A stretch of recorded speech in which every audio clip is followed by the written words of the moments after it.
Magandang umaga po. Hello everyone. So magandang umaga po sa inyong lahat. Ngayon ay nandito po tayo sa Marcos chapter 13. So kung sino man sa inyo ang nagtuloy-tuloy nagbasa mula noong Lunes na matapos po tayo sa Marcos 6, ngayon dito tayo sa Marcos 13. At ito ay tungkol sa pagkawasak ng templo. Ito ay nagpapahiwatig ang patungkol sa chapter na ito sa mga huling araw na darating. Ano po? Sa last days. So bago to, ating idulog muli ang ating mga sarili sa ating Diyos Ama sa Langit.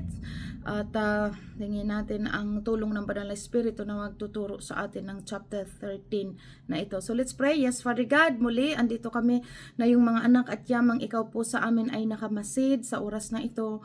Alam namin na ikaw ay ayon sa iyong salita ay minamasdan mo kami dito sa lupa. Kaya salamat po sa iyong mga salita, Ama, at salamat sa gabay ng iyong Banal na Espiritu na siyang magtuturo sa amin sa pag-aaral na ito, Ama. Pinupuri ka namin, dinadakila ang iyong dakilang pangalan sa ngalan ng Panginoong Hesukristo. Amen. So tungkol sa pagkawasak ng templo, sabi dito sa verse 1, nang palabas na si Jesus sa templo, sinabi sa kanya ng isa sa kanyang mga alagad, Guro, tingnan po ninyo, napakalaki at napakaganda ng mga gusali at ng mga batong ginamit dito. Sumagot si Jesus, nakikita mo ba ang naglalakihang gusaling iyan? Walang batong magkapatong na matitira diyan. Magigiba lahat iyan. So dito po sa bandang ito, itong pagpapahiwatig na katulad ng nabanggit sa Mateo 24, ang tungkol sa mga huling araw na daranas ang mundo ng kapighatian, di ba? Daranas, makakarinig, bago dumating ang Panginoong Jesus, makakarinig tayo ng iba't ibang kumbaga yung mga lilindol sa iba't ibang dako, magkakaroon ng paglalaban-laban ang mga bansa to bansa, di ba? So katulad ng naipapahiwatig po dito sa chapter 13 na ito yung naintindihan natin na ang lahat ng bagay nga dito ay mawawala, wawasakin ang lahat. Katulad ng gusaling itong tinutukoy. Kaya ito po ang naintindihan natin dito na kumbaga dito po sa ating pag-aaral na mas pina-priority natin ang pangangaral ng salita ng Diyos or maglagay ng pundo sa pag-share ng Word of God or patuloy ipamahagi ang banal na salita ng Diyos, pagbibili ng mga Bible at ibigay itong libre sa tao kumpara sa ipagpatayo natin ito ng mga gusali or mga naglalakihang mga simbahan. Kasi napakalinaw dito, iguguho ang lahat ng ito po. Ang mahalaga sa Diyos ay sa kanyang pagbabalik ay ang mga kaluluwa ng tao nakapanumbalik sa Diyos, di ba? Kaya ito po nakita natin dito na walang kabuluhan ang pagpapaganda ng mga gusali nang iuubos ang pundo ng simbahan sa pagpapatayo ng mga gusali dahil ito'y wawasakin lamang pagdating ng panahon. Alam natin itong lahat na mawawala ang lahat ng bagay dito sa mundo. So bakit iubos natin kung mayroon tayong pagpapalang financial, bakit iuubos natin ito sa pagpapatayo ng nagagandahang gusali ng simbahan? Subalit sa ating nauunawaan, ang kailangan ng Diyos bago siya bumalik, marami tayong naakay na kaluluwa na madala sa Diyos. Kaya doon natin ginagamit ang pagpapala ng Diyos sa atin ng finances. Ginagamit natin ito sa patuloy pag-abot, paghayo sa mga maabot ang taos ng salita ng Diyos at mamahagi ng Biblia na libre upang ang lahat ay makabasa at maunawaan kung ano ang kalooban ng Diyos. Yan po ang ating naunawaan dito. Kaya sa atin dito po sa grupo makita natin, wala baga katulad sa inyo sa Maynila, ayan, nandyan kayo sa basketball court. Katulad sa Nueva Ecija, nandyan lang kayo nakikisukob sa bahay, di ba? Sa sa Labo, Camarines Norte, the same thing, naandyan din. Sa bahay lamang, nagduduyap lang, kumbaga sa tabi-tabi. Barangay Salvacion, Gasino lang, puro ang mga halos na mga ginagamit sa pagpapatayo ng isang tolda ay puro mga bigay-bigay lang, mga donate lang na mga kahoy na mga kasamahan natin sa church o anumang bagay na mga naibibigay na mga pangbubong or anything, pero ibig kong sabihin, hindi natin inuubos ang pera sa pagpapatayo ng mga gusaling itong nanggagandahan, dahil ito ay mawawasak din lamang, wawasakin, dudurugin din lang ito. Kaya tulad ng sabi ko, kung tayo ay pinagpapala ng Diyos sa mga finances, ginagamit natin ito sa pagpapakain, ginagamit natin ito sa paghayo ng mga lingkod, at ginagamit po natin ito sa pagbili ng Biblia at ipamigay na libre ang Biblia. So iyan po kaya natin naintindihan walang kabuluhan ang mga bagay na itong mga gusali na naggagandahan, dahil pagdating ng panahon, ito ay wawasakin lamang. So ang sunod po, mga kahirapan sa pag-uusig at pag-uusig na darating. Mga kahirapan at pag-uusig na darating. Kaya inihahanda po tayo, powers ng powers po ang mundo. Tandaan natin, hindi ito magiging maayos tulad ng mga expectation, mga kandidato na ang daming mga promises na ayusin ang lipunan. Hindi po ito magiging maayos, bagkus ito'y magiging palala ng palala, dahil ito po ang nakapropesiya sa Biblia na ang masama ay lalong magpapakasama, subalit naman ang mga banal ay lalong magpapakabanal. So pakinggan po natin ang mga kahirapan at pag-uusig na darating. Habang nakaupo si Jesus sa bundok ng mga Olibo, sa may tapat ng templo, palihim siyang tinanong nina Pedro, Santiago, Juan at Andres, kailan po ba mangyayari ang mga bagay na ito, at ano po ang palatandaan na ang lahat ng mga ito ay malapit ng maganap? Sinabi sa kanila ni Jesus, mag-ingat kayo upang hindi kayo malinlang ninuman. Maraming darating at gagamitin ang aking pangalan. Sila ay magpapanggap na sila ang Kristo at ililigaw ang marami.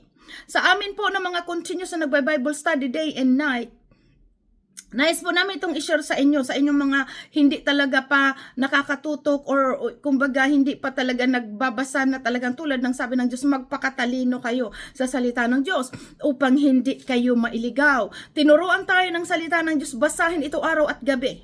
At ang ating tagapagturo, walang iba po ay ang banal na Espiritu ng Diyos. Kaya ito, nung nabasa natin ito, bakit ito sinabi ng Panginoon, mag-ingat kayo, di ba?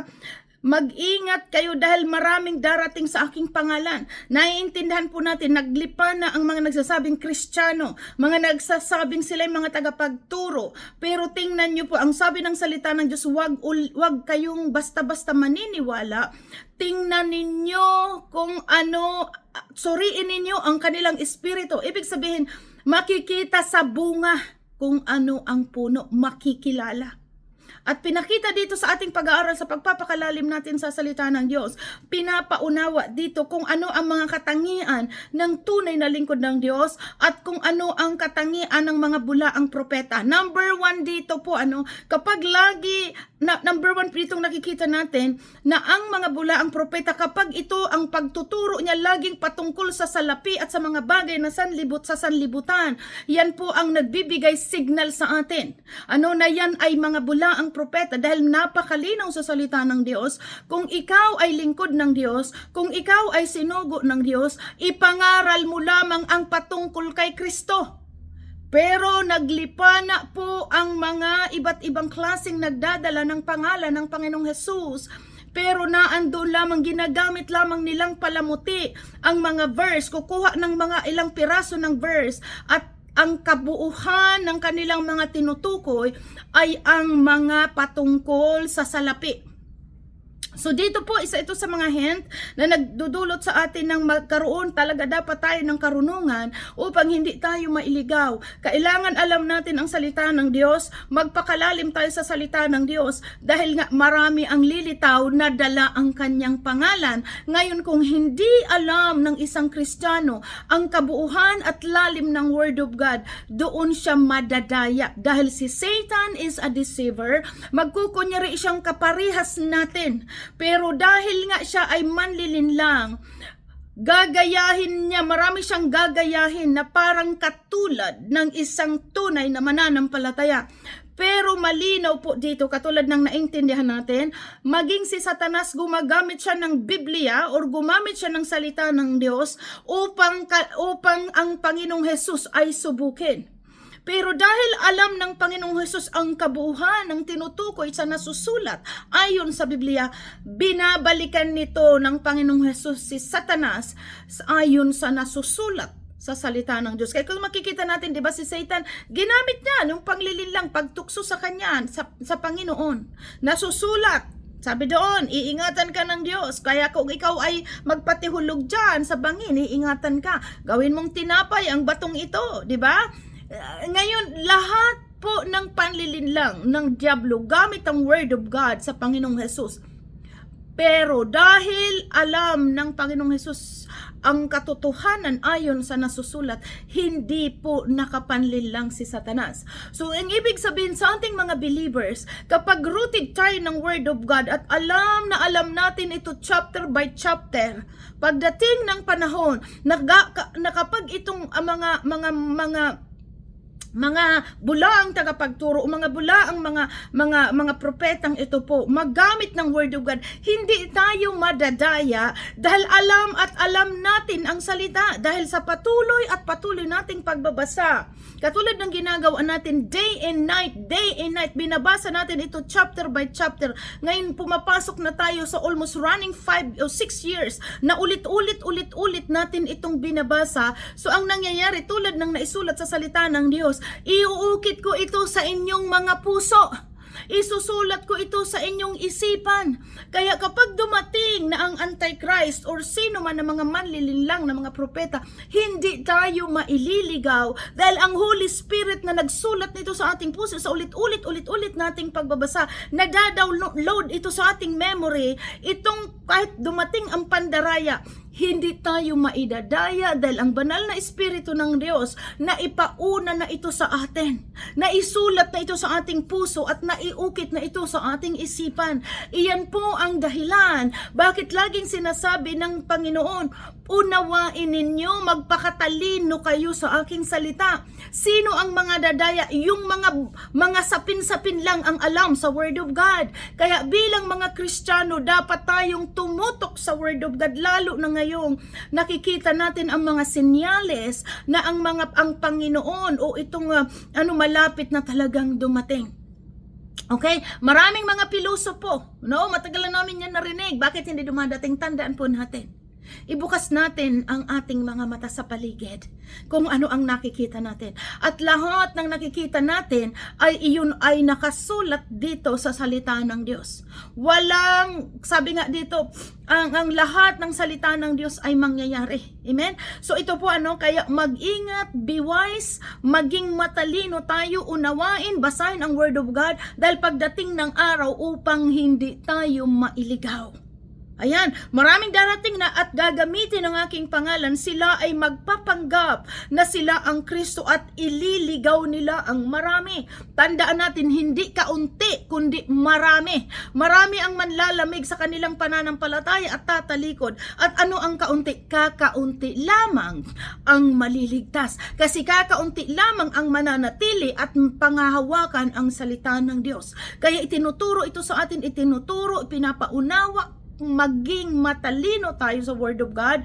Lagi natin itong basahin dahil pagdating ng araw nga, tulad ng sabi ko pa lang, makukonfuse ang tao kung sino na ang totoo sa daming maglilipana na dala-dala ang pangalan ni Kristo. May mga dala rin silang mga Biblia, pero tandaan natin, ang Espiritu ng Diyos ang magpapaunawa sa atin kung sino ang tunay na galing sa Diyos at hindi. Kaya manatili tayo sa Word of God. Verse 7, huwag kayong mabagabag kung makakabalita kayo ng mga digmaan at mga usap-usapan tungkol sa digmaan. Malinaw ito, huwag kayong mababahala. Sabi dyan, dapat mangyari ang mga ito, ngunit hindi pa ito ang wakas. So napakalinaw, may mga gera, may World War II, may mga nakaraang pang mga taon na mga naglaban-laban. Totoo, hindi pa yun ang wakas, pero nakarinig tayo ng mga ganon. Ang sabi dito, sapagkat maglalaban-laban ang mga bansa at ang mga kaharian, lilindol sa iba't ibang dako. Okay, is it familiar? Yes. Sabi dito, lilindol sa iba't ibang dako at magkakaroon ng tagutom. Ano sa palagay ninyo ang nangyayari yan? Lindol sa kabilat kanan, dito sa ganito, dito sa ganito. And then, makakarinig tayo, ang taas-taas naman ng mga bilihin. Nawala ng trabaho si ganito. Ganyan po ang mangyayari sa mga huling araw. Kaya ito ang nagpapatunay sa atin, maging handa tayo.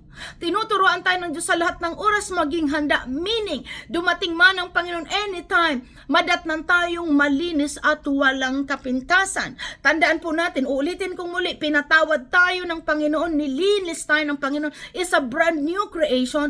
Pinatawad sa pamamagitan ng kamatayan ni Kristo sa krus, binayaran tayo ng kanyang dugo sa ating mga kasalanan. So meaning, isa kang bagong nilalang, at bilang bagong nilalang, manatili kang malinis hanggang sa mga huling hininga. Okay? Paano tayo maging malinis? Hindi po tayo mapapabanal ng ating sarili. We cannot do nothing apart from the Word of God. Kaya tinuturuan tayo ng salita ng Diyos. Lagi kang magbasa, at sa bawat binabasa mo, unawain mo ito at isabuhay. Dahil doon nagkakaroon ng kapangyarihan ang salita ng Diyos na baguhin tayo kung tayo din naman nag-i-effort na sundin ang sinasabi ng Diyos.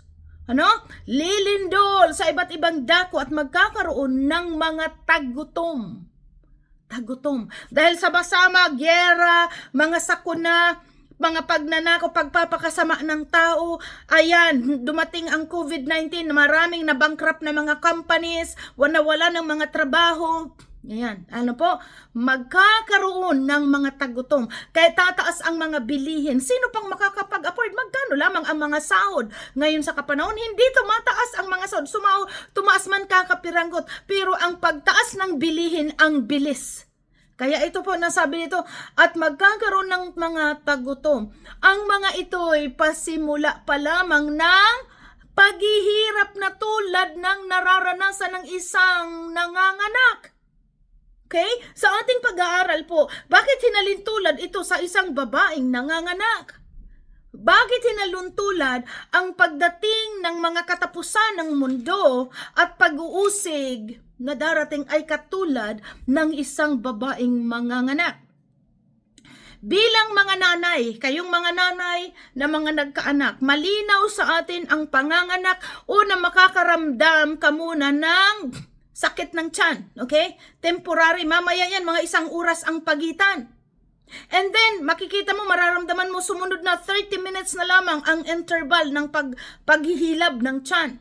At ang susunod po dyan, ayan, sunod na ang pagsakit ng tiyan. Habang ang bata po ay papalabas sa sinapupunan ng nanay, sunod-sunod na ang sakit hanggang magbigay na ito ng sinyalis na tinatawag na yung pumutok na ang panubigan. Ibig sabihin, nandyan na talaga.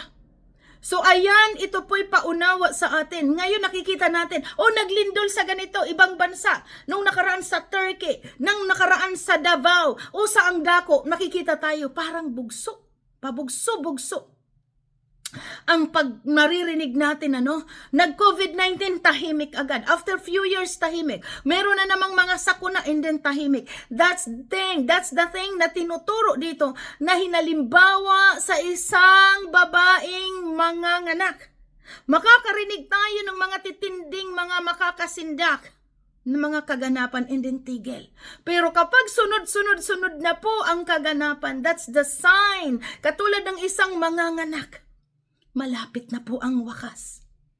Okay? Kaya sabi dito sa natin, mag-ingat kayo sapagkat darakpin at isasakdal sa mga kataas-taasang kapulungan ng mga Hudyo, hahagupitin sa mga sinagoga at dadalhin kayo sa gobernador at sa hari ng dahil sa inyong pagsunod sa akin upang magpatutuo sa kanila. Persecution. Nangyari na po ito sa mga apostol. At bilang mga nasumulat ng salitang ito, tinuruan tayo ng mga apostol, na kailangang panghawakan natin ang salitang itong ating nauunawaan o binabasa, panghawakan natin ito hanggang kamatayan. Kasi dadating ang paghihirap at makikita natin dito, na ang masama ay magpapakasama at ang mabuti naman ay lalong magpapakabuti. So tinuturuan tayo dito sa mga mangyayari. Kaya hindi dapat tayo nabibigla ng ganito kung alam natin ang Word of God. Huwag tayong magtaka kung mga nangyayari ito. Ngunit kailangan munang maipangaral sa lahat ng bansa ang magandang balita. Bago maganap ang lahat ng pagbabalik ng Panginoon, katulad ng nabanggit sa Matthew 24. Kailangan mo nang ikalat sa apat na sulok ng mundo ang salita ng Diyos at ito'y magsilbing babala sa lahat ng bansa sa kadarating ang wakas. Bakit kailangang maipamalita ang magandang balita sa lahat ng mundo? Sa buong mundo. Upang ang tao po, ang rason nito, upang ang tao ay makarinig patungkol sa Panginoong Hesus. Upang ang tao ay makarinig na talikuran ninyo at pagsisihan ang inyong mga kasalanan, dahil ang purpose ng Diyos walang sino man ang mapahamak. Ang purpose ng Diyos kaya nga siya namatay sa krus upang ang tao ay mabayaran ng kasalanan. Pero kailangan ng taong mag-admit na siya ay makasalanan. Kailangan ng taong mag-admit sa kanyang sarili na tinatalikuran niya ito o tinatanggap ang Panginoong Hesus bilang sariling Panginoon tagapagligtas. Kaya ikakalat itong salita ng Diyos. At nakikita po natin ngayon, hindi naman ganito dati noong mga panahon. Bakit ngayon ang daming mga nagpipreach, ang daming nagsishare? Makikita ka sa kalsada, sa bus, or anything, kalat ang Word of God. Yung mga bansa na hindi napapasok ng mga Christian missionaries. Bakit napapasok na ngayon ang mga rural areas or mga remote areas? Bakit napasok na ng mga missionaries? Kasi nga ito ang tanda, mga non-Christian countries na pinagbabawal ang Word of God. Bakit napasok na ng salita ng Diyos? Iyan po ang nagpapatunay na talagang tayo'y malapit na sa mga huling araw. At nandito na nga tayo sa huling araw. Kalat na kalat ang Biblia upang ang tao ay hindi masabi na pagdating ng araw ng paghuhukom, hindi nila masabi, Lord, hindi namin narinig ang iyong salita, kaya hindi kami nakapagsisi. Hindi masasabi ng taong wala kaming narinig patungkol sa kaligtasan, dahil ang katotohanan, kalat na kalat, naririnig ito sa television, sa online, sa kalsada, naririnig ang salita ng Diyos. Manumbalik kayo sa Diyos at pagsisihan ang inyong mga kasalanan. And that's the purpose kung bakit ang sabi dito, kailangang maipangaral ang magandang balita sa lahat ng bansa bago siya darating, upang ang tao makapagdesisyon, tatanggapin mo ba si Kristo bilang Panginoon at tagapagligtas o hindi, despite sa narinig mo ang lahat. Kaya hindi mabiblame, hindi magsasabi ang tao, Lord, hindi ko narinig. Kasi ikakalat ito. Maririnig ito ng tao sa balat ng lupa ang patungkol sa kaligtasan ng offer ng Panginoon. Ang lahat, ang nais ng Diyos, kung maari ang lahat ay maligtas. Pero sino lamang ang maliligtas? Yung may pananampalataya at tatanggapin ang offer ng Diyos, ng Panginoong Hesus na kaligtasan. Kapag kayo'y, sabi dito po sa 11, kapag kayo'y dinakip nila at nilitis, huwag kayong mababahala kung ano ang sasabihin ninyo sa oras na iyon. Sabihin ninyo sapagkat hindi kayo ang magsasalita, kundi ang Espiritu ng Diyos. Ito po yun. Na tinuturuan tayo na maging malalim sa salita ng Diyos, katulad ditong mga apostol. Dahil kapag dumating ang time na nag-reign ang Antichrist, malilinaw dito, katulad ng nangyari sa Panginoon Jesus, mga punong pari, mga punong bayan, nagsama-sama sila upang ipapatay ang Panginoong Jesus. Pagdating ng araw po, mga bulaang propeta, sama-sama sila at kakalabanin ang mga anak ng Diyos kasama itong namumuno na itong ng Antichrist. At dito tinuturuan tayo, huwag kayong matatakot. Dahil kung dumating ang panahon na yon, Tuturuan tayo ng Espiritu ng Diyos kung ano ang ating sasabihin. Ano? At ang nais kasi dito ng Panginoon, lahat ay maabot.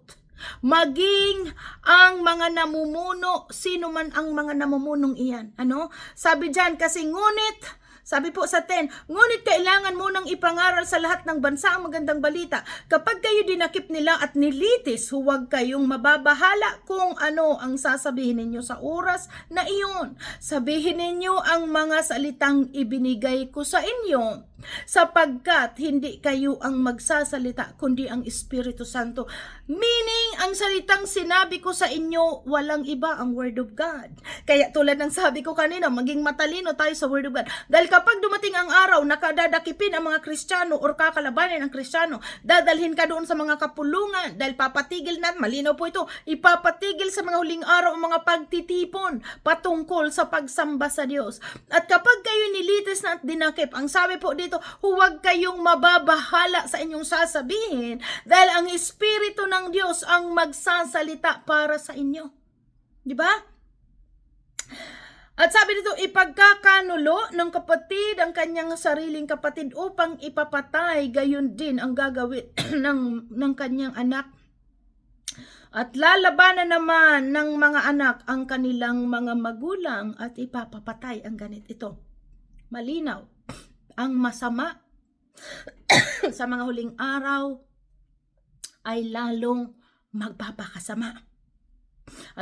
Rise up ang kasamaan po. Subalit, ang mga binago ng Diyos, ang banal ay magpapakabanal.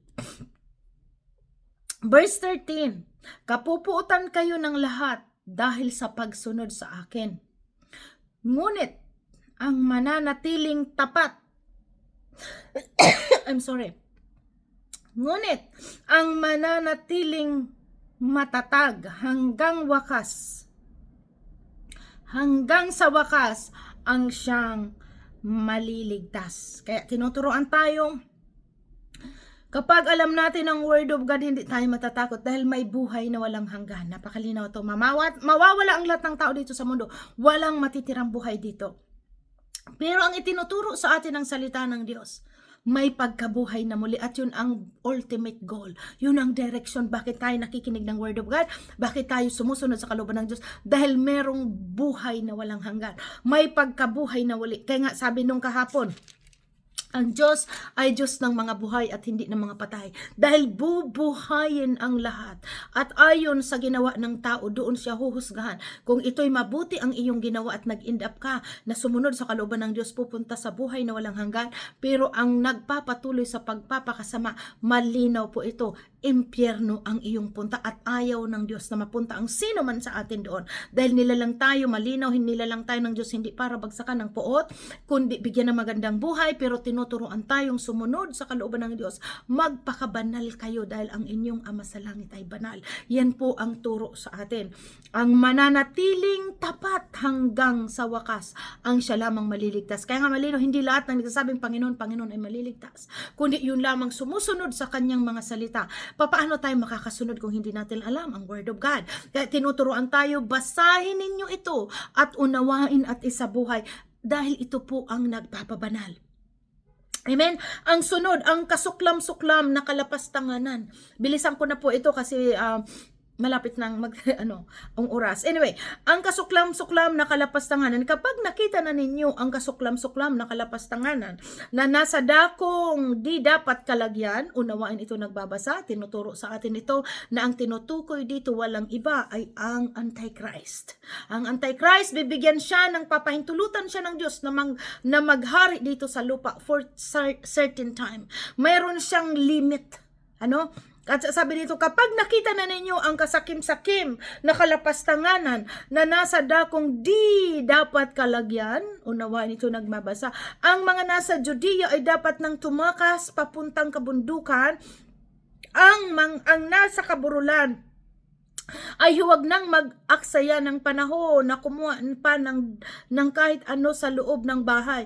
At ang nasa bukid ay huwag nang umuwi upang kumuha ng balabal. Sa mga araw na iyon, kawawa ang mga nagdadalang tao at nagpapasuso. Ipanalangin ninyong huwag mangyari ang mga ito sa panahon ng taglamig. Sapagkat sa araw na iyon, ang mga ito'y sa mga araw na iyon, ang mga tao'y magdaranas ng matinding kapighatian na hindi pa nararanasan mula ng likhain ang sanlibutan. Imagine, never happen ang mangyayari sa darating na araw ng paghihirap na hindi pa daw naragdanas mula ng likhain ang sanlibutan. At hindi na muling mararanasan pa kahit kailan. So once and for all, kumbaga, makita natin ito, isang bagay lang itong mangyayaring matinding kahirapan, hindi pa nangyari noon at hindi na mangyayaring muli. At kung hindi pinaikli ng panahon ang mga araw na iyon, walang sino mang makakaligtas. Subalit alang-alang sa kanyang mga hinirang, pinaikli niya ang mga iyon. So, makikita natin dito, matindi talagang hanggang kamatayan. Ang turo sa atin ng salita ng Diyos, hanggang kamatayan. Huwag kang bibitaw sa iyong pananampalataya. Dahil ang mananatiling matatag hanggang sa wakas ang siya lamang maliligtas. Grabe po ang daraan, Sabi po dito, kung may magsabi sa inyo, kung may magsabi sa inyo, narito ang Kristo o kaya'y naroon siya, huwag kayong maniniwala. Sapagkat may mga magpapanggap na Kristo at may magpapanggap na propeta. Magpapakita sila ng mga himala at mga kababalagan upang iligaw kung maaari maging ang hinirang ng Diyos. Kaya mag-ingat kayo, sinasabi ko sa inyo, sa lahat ng bagay bago pa mangyari. Pinaunahan na tayo. Again, ang susi dito sa atin para hindi tayo malinlang, magpakalalim tayo sa Word of God. Unawain natin ito, maging matalino tayo sa salita ng Diyos dahil marami ang gagamitin ni Satan na mga fake mandaraya. Kapag ang isang tao hindi marunong ng original, madali siyang madadahil dahil very similar ang isang bagay. Akala mo totoo. Pero kung hindi mo alam, sabi nga dito, kung hindi mo alam ang salita at katotohanan, madali kang maililigaw. Kaya maging matalino, basahin. Yaging inuulit-ulit, basahin ninyo ang Word of God. Basahin ninyo ang salita ng Diyos. Dahil ito ang katotohanan. Kapag alam natin ito, kahit ano pang gawin ni Satan na pag-i-imitate o paggagaya-gaya, hindi tayo maililigaw dahil alam natin ang kabuuan ng salita ng Diyos. Huwag tayo magdepende lamang kung kaninong mga nagtuturo. Kailangan make sure na nakikita din ninyo ang tinuturo, binabasa at dapat hindi ito putol-putol. Dahil si Satan, ang paggamit niyang pagtukso sa Panginoong Jesus, gamit ang Word of God, putol-putol. Kaya kailangan maunawaan chapter by chapter ang ating pagbabasa. Na hindi tayo nag-uumit ng anumang salita ng Diyos. Ang sunod, ang pagbabalik ng anak ng tao, which is sinutukoy ang Panginoong Hesus. Subalit, sa mga araw na iyon, pagkatapos ng kapighatiang iyon, magdidilim ang araw, hindi magliliwanag ang buwan, malalaglag mula sa langit ang mga bituin at magugulo ang kapangyarihan sa kalawakan.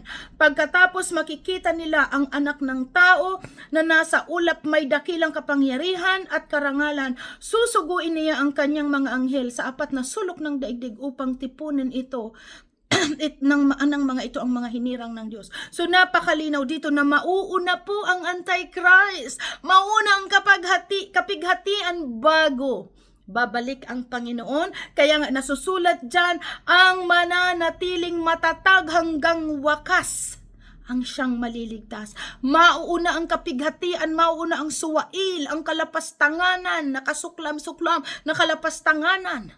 Napakalinaw po ito at saka babalik ang Panginoon. At ito po ang mga sunod, ang aral mula sa puno ng igos. Sabi dito, unawain ninyo ang aral mula sa puno ng igos kapag sumisibol na ang mga sanga nito at nagkakadahon na alam ninyong malapit na ang tag-araw. Gayon din naman kapag nakita ninyong nangyayari na mga bagay na ito, malalaman ninyong malapit na ang kanyang pagdating. Siya'y halos naririto na. Tandaan ninyo, magaganap ang lahat ng ito bago lilipas ang kasalukuyang salinlahi. Lilipas ang langit at lupa, lilipas ang langit at ang lupa. Ngunit ang aking mga salita ay mananatili magpakailanman. Mananatili because we know Jesus is the Word. Ano? Siya ang salita ng Diyos na nagkatawang tao. Ang sunod po, walang nakakaalam sa oras. Last na ito po dito sa part na ito ng ating chapter 13. Walang nakakaalam ng araw o oras. Ngunit walang nakakaalam ng araw o unang oras na iyon kahit na ang mga anghel sa langit o ang anak man. Malinaw, ano? Ang Ama lamang ang nakakaalam nito. Mag-ingat kayo at maging handa dahil hindi ninyo alam kung kailan ito mangyayari. Ang tinuturo po dito sa atin, make sure na nagbabasa tayo ng Word of God and make sure yung nababasa natin na pagtuturo sa atin ng Kristiyano bilang mga anak ng Diyos ay nasusundan natin at nagagawa natin. Kasi nga tulad ng pinaunawa sa atin, ang Word of God ang magpapabanal. Ngayon kung hindi ka nagbabasa ng salita ng Diyos, paano ka mapapabanal?